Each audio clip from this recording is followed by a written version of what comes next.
I've been grinding all week, can't take no days off. I've been grinding all week, can't take no days off. My family need me. Hey you guys, welcome back to another video.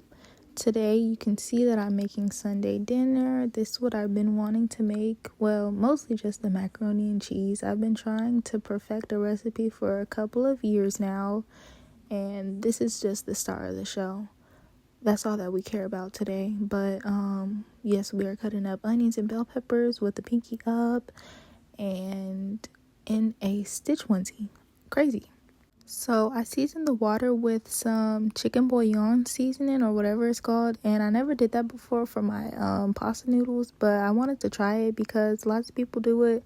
I still put salt inside there, so I thought it was going to be salty as I was seasoning my cheese sauce, but it actually wasn't, surprisingly. So after I cut up the onions and bell peppers, I cut up the cabbage, and baby, when I tell you I had the hardest time cutting up that cabbage, I wanted to give up like right whenever I started. I was like, Mommy, help me, Ma, help me. She didn't come help me. I got it through all the way. Yeah, I had to go all the way around, and it finally opened and split in half, and yeah, that cabbage was dirty though. It was really, really dirty. I let it soak in water and it was still dirty. I was like, what? But a little dirt don't hurt, you know? So we ate that dirt. I took out some of the like pieces of cabbage that was like hecka dirty. But I mean, if it's on the inside, ain't no telling. Anyways, yeah. But I mean, I did the best that I could. Not really my best, but I did try a little bit, just a little bit, to get that dirt, just to pick out the dirty lettuce. After we cut up the cabbage, we seasoned the ground beef, and I put Worcestershire sauce inside of there. I always put Worcestershire sauce inside of there. Ever since I found out what Worcestershire sauce was, or like started using it, I've been using it for all the meats that I cook. Everything that's meaty, I put Worcestershire sauce on there.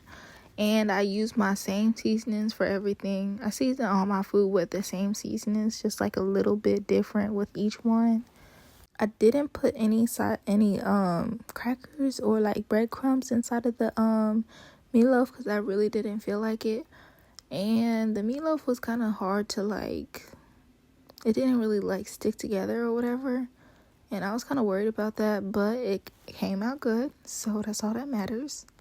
After we threw that meatloaf in the oven on 350, oh yeah, I forgot to tell y'all that the oven was on 350. But anyways, the sausage that I'm using is skinless beef sausage. If I'm not mistaken, it's beef. And I was trying to decide whether I used 2 sausages or 1. I ended up just using 1, and it came out to be enough with that 1 cabbage. That thing was so hard to cut. I'm sorry, but yeah, that thing was hard to cut.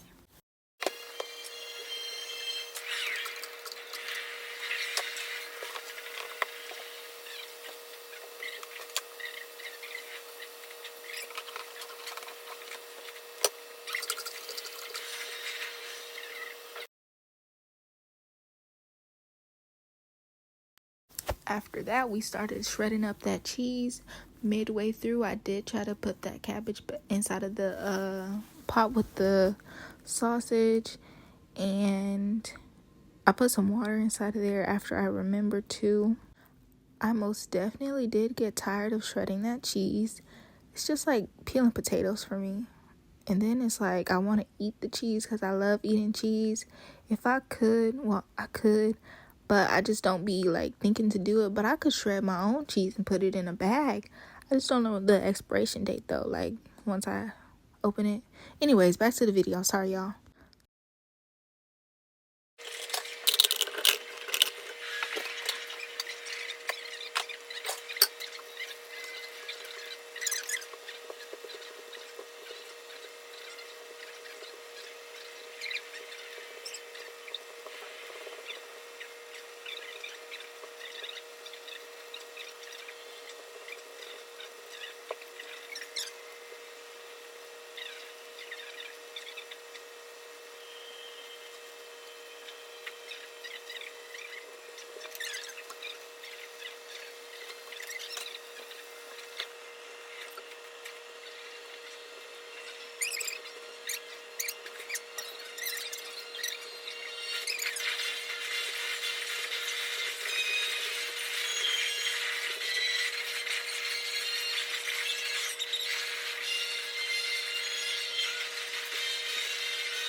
So I put butter inside of the muffin things, and then I put it inside the oven so that it'll melt the butter instead of having to like butter the pan or add butter to the dough or the batter, sorry y'all.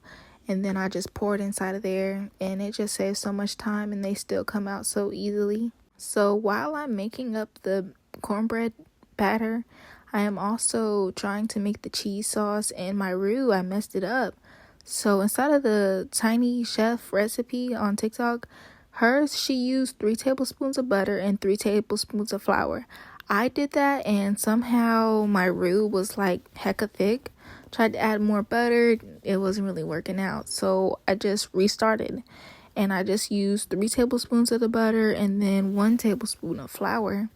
And it worked out better than it did the first time. So I'm guessing like my butter wasn't as much butter as I thought it was. Maybe it's not real butter. I don't really care because it tastes like butter, and it's just like tastes so good. So I actually seasoned my roux. I never ever did that, honestly. And I guess it enhanced the seasonings. I'm not really sure. She said that it would. I tried it, and yeah. Then I added the evaporated milk, and I let it cook down, I guess, as I was making the cornbread batter.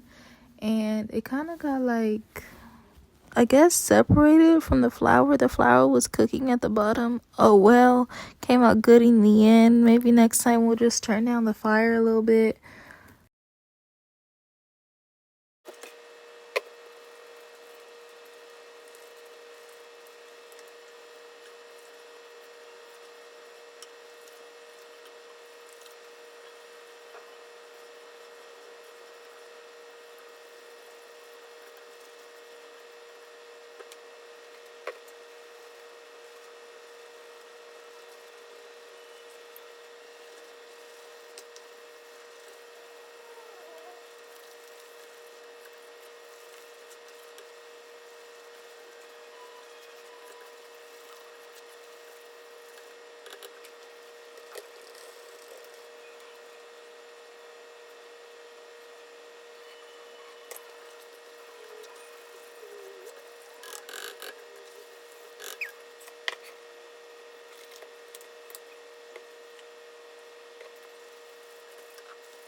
But then we added the heavy whipping cream. It was 2 cups of it, and it was just like so thin. And I was just like kind of worried about it because I was like, is it supposed to be like this? Because it was getting hot, still not getting thick. But I cranked up that heat, and it got thick. And then we turned off the fire. So I got the ground beef out the oven, and the fat that I was telling y'all about earlier, if I did tell y'all, I'm not sure if I did, but that 27% fat, it was all around the edge of that lean. So I had to dump that out, and I was trying to figure out whether I put it inside of a paper plate, but then that would be a waste of the paper plates.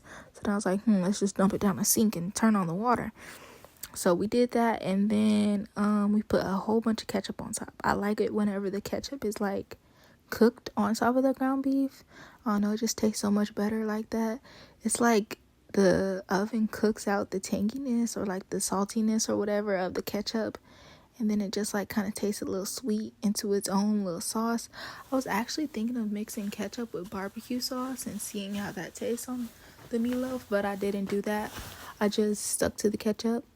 So after that, the cheese sauce was ready to actually put the cheese inside of there, and it got thick. So I'm thinking of using the same like technique to make Alfredo from scratch, since I still haven't perfected a recipe for that. I've been using jar Alfredo like for years until I actually, I guess, feel like taking the L with Alfredo. I was actually going to take the L with this macaroni and cheese till I tried out this recipe. I thought that it was going to be such a big fail.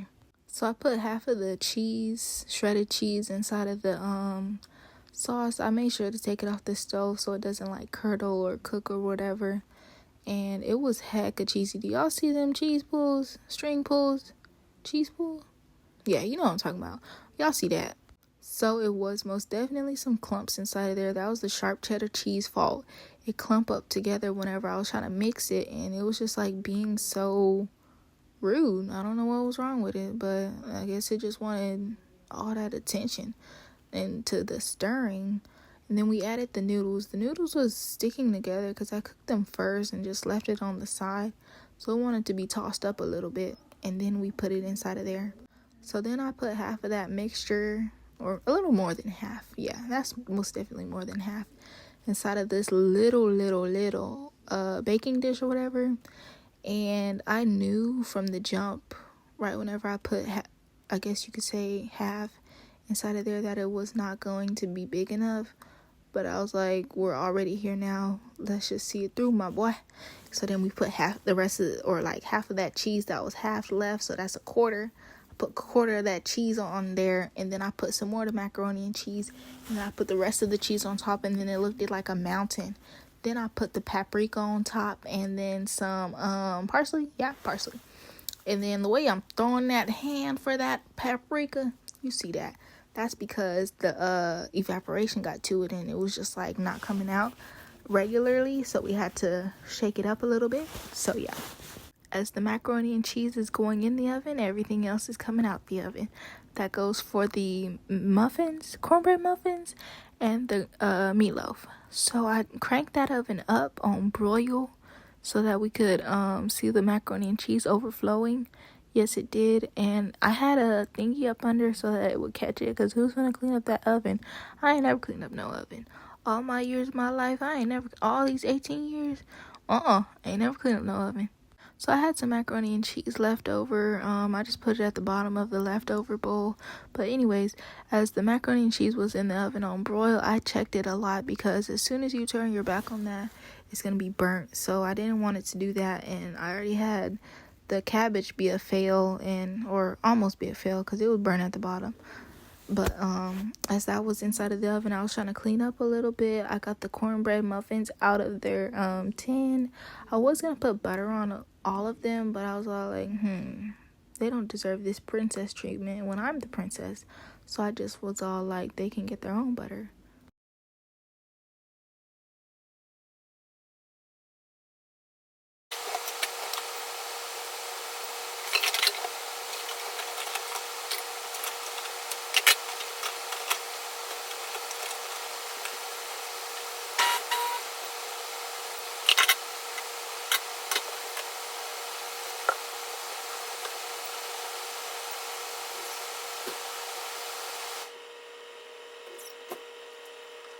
So I grew very impatient waiting on that macaroni and cheese. I just wanted to hurry up and just sit down and eat, and just like,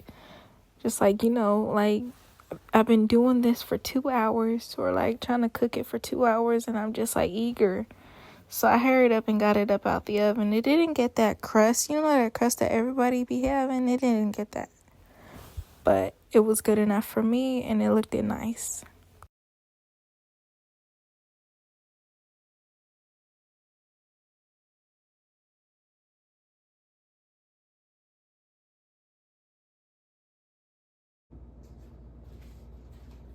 Alright, let's try it.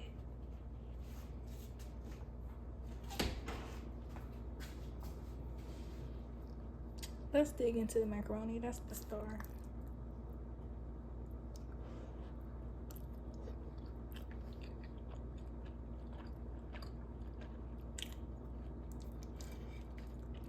Yeah.